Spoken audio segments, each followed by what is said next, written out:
Hello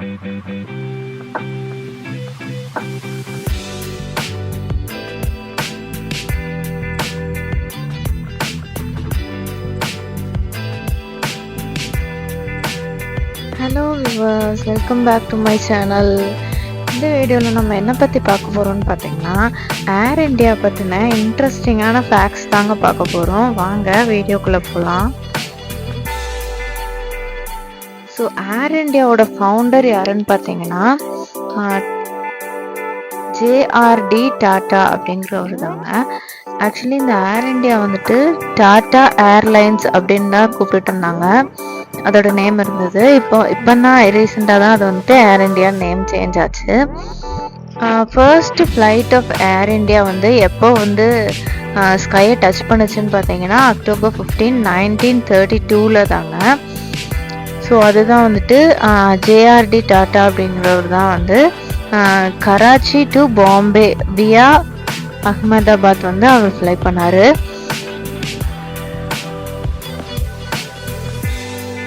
JRD tata தான் வந்து இந்தியாவில் first licensed pilot.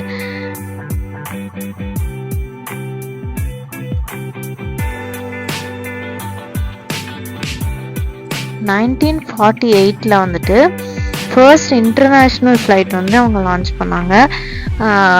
Mumbai to London with 36 passengers வந்து சக்ஸஸ்ஃபுல்லாக வந்து ஃப்ளை ஆச்சு. அதே மாதிரி இந்த ஏர்லைன் தான் first in Asia to operate flights to western side towards வந்து இவங்க தான் ஃபர்ஸ்ட் ஆப்ரேட் பண்ணாங்க. அதே மாதிரி பார்த்தீங்கன்னா first Indian airline to operate jet ஏர்கிராஃப்டும் இவங்க தான். இன்னொரு சர்ப்ரைசிங்கான ஃபேக்ட் என்னன்னு பார்த்தீங்கன்னா, நமக்கு ரொம்ப பிடிச்ச நம்மளோட former prime minister Rajiv Gandhi வந்துட்டு இந்த ஃப்ளைட்டில் வந்து இந்த ஏர்லைன்ஸில் வந்து பைலட்டாக ஒர்க் பண்ணியிருந்திருக்காங்க. பாலிடிக்ஸ் ஜாயின் பண்ணுறதுக்கு முன்னாடி அவங்க வந்து ஏர் இந்தியாவில் தான் பைலட்டாக ஒர்க் பண்ணியிருக்காங்க.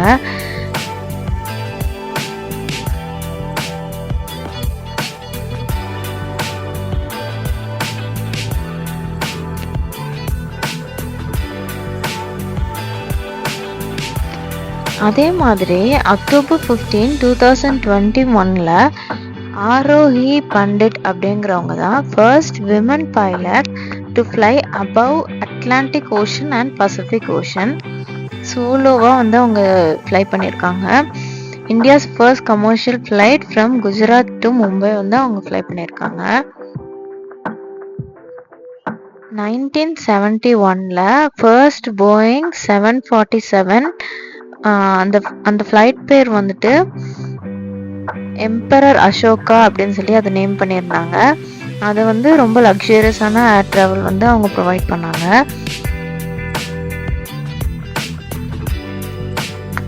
இந்த நேம் ஏர் இந்தியா அப்படிங்கிறது வந்து ஃபர்ஸ்ட் ஆப்ரேட் பண்ணும் போது டாட்டா ஏர் சர்வீஸ் அப்படின்னு இருந்தது. அதுக்கப்புறமா டாட்டா ஏர்லைன்ஸ் அப்படின்னு ரீநேம் பண்ணாங்க. ஃபைனலி 1946 ஏர் இந்தியா அப்படிங்கிற நேம் வந்துச்சு. So 1948 first ever Asian airline to run west bound air service அப்படிங்கிற பெருமையும் அவங்களுக்கு தான் கிடைச்சிது. கரண்ட் சிச்சுவேஷனில் பார்த்தீங்கன்னா 150 டொமஸ்டிக் ஃப்ளைட்ஸ் வந்து ஒவ்வொரு நாளும் ஏர் இந்தியாவில் வந்து ஃப்ளை ஆகிட்டுருக்குங்க.